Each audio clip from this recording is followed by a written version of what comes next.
That's made We are here to celebrate those of you who have been residents of ours, recipients of ours with different programs, partners of ours, and have worked with us not only to help you to get housing assistance and housing assistance that was affordable to you, but we were able to work with you on a myriad of different things in your life that you felt would put you in a far better situation, either financially, economically, with your ability to move on and upward, or your ability to just have a life that would put you in a far better situation. And that was through the Family Self-Sufficiency Program. And I have to tell you for just a couple of moments, the Family Self-Sufficiency Program in its infancy was originally created at the Housing Authority of Charlotte, North Carolina. And this goes way back into the 1980s. The program was so successful there that the federal government heard about it and talked to then the director there and said, we want to make this a national program. How do we do that? And so the wheels started turning about utilizing this program in both public housing and the voucher program to make sure that not only did we provide the housing services, but any other services that the families that were working with us, living with us, could benefit from. The person who wrote that program was then hired by the Housing Authority of Anne Arundel County. And so we were really fortunate in 1991 to have Larry Lloyd come here, start as the executive director, and kick off the Family Self-Sufficiency Program. And so we're all fortunate enough to work with Mr. Lloyd, and it became a national program, and ours became an extremely successful program.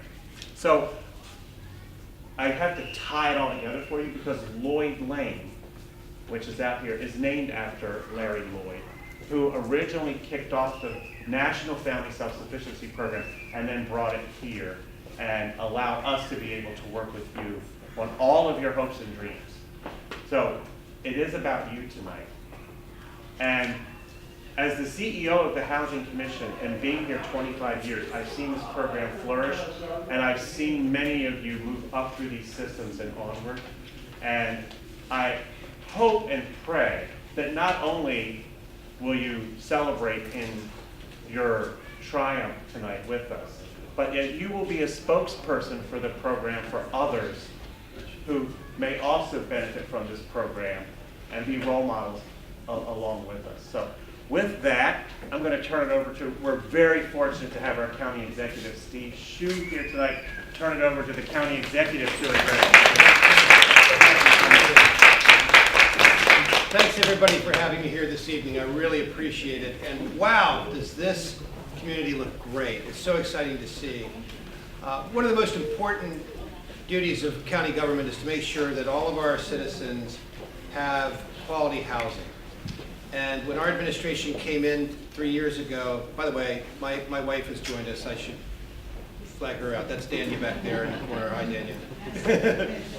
When our administration came into office about 3.5 years ago, it was very clear in our discussions with Cliff and the Housing Commission that we had some real challenges with our public housing communities. We have 7 in Anne Arundel County, and thousands of our friends and neighbors live in those communities. But as Cliff mentioned, the roots of those communities go back 50 years. It's 50 to 60 years that they have been in service, and many of those communities had reached the end of their useful lives. And we're desperately in need of rehabilitation because we want to make sure everybody has quality housing. And the program that Cliff initiated with the federal government has enabled us to do this enormous rehabilitation of these older buildings, completely reconfigure this community and make it the beautiful community that it is today. It is so exciting to see. And this is a model for what we want to do throughout the entire county. And now that we're, by the way, going through this process of rehabilitating all of these communities with the private sector, we are setting an example for other jurisdictions like the city of Annapolis. We have a meeting coming up with the mayor of Annapolis and the housing authorities in Annapolis to replicate this very same model in their part of Anne Arundel County. The other challenge we saw very quickly was that we wanted to make sure that our housing policies and our housing communities were a helping hand to people and not an impediment to people achieving their full potential as human beings. And it was very clear that one of the most important things that Cliff and his team had going on was the Family Self-Sufficiency Program, because that program was the key to helping people get the skills that they needed to fully achieve their potential as human beings. And so we set about adding funding to that program and making more slots in that program available. But at the end of the day, government can make things available, offer opportunities, but people have to have the courage, the determination, and the desire to take advantage of those programs and put in the effort and the time and the energy because they want to achieve more. And we're so proud of the graduates of this program, and I want to congratulate you. I know your families are proud of you, and thank you for your effort. We look forward to seeing everything you accomplish in the years to come. Thank you again.